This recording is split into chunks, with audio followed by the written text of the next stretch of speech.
खूप साधी simple recipe आहे, पण खायला खूप छान लागते. मी असे 3 ते 4 कैऱ्या घेतलेल्या आहेत. कैऱ्या अशा आपल्याला एकदम छान धुवून घ्यायच्या आहेत. मी इथे तोतापुरी कैरी घेतलेली आहे. खूप आंबट नसते ती आणि वरची जी साल आहे ती आपल्याला काढून घ्यायची आहे. काढून घ्यायची.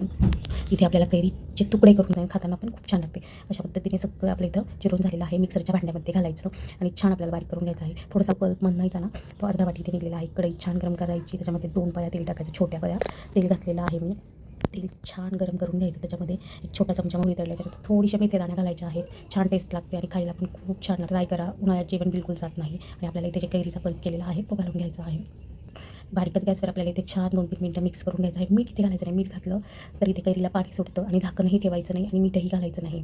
त्याच्यामुळे कैरीला पाणी सुटतं आणि शिजायला खूप टाईम घेते कैरी. त्याच्यामुळे आपल्याला इथे झाकण वगैरे काही ठेवायचे नाही. बघू शकता तुम्ही असे मोठे मोठे तुकडे राहिलेले आहेत ते तर खाली लागलेलं आहे.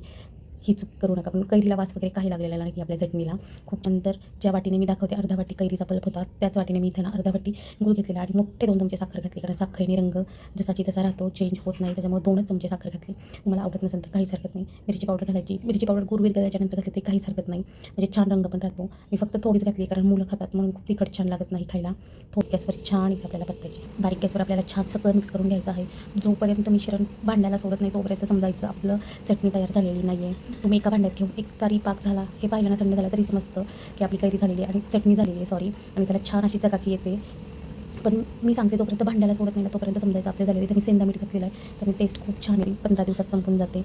छान मी तुम्हाला दाखवली जवळनं. खूप छान लागत होती, खायला पण खूप छान झाली होती. चपातीबरोबर जरी खाल्ले ना तर व्हिडिओ आवडल्यावर लाईक शेअर सबस्क्राईब करा. उन्हाळ्यामध्ये नक्की करायला हवी. तुम्ही पण एकदा नक्की ट्राय करा. चला तर मग बाय.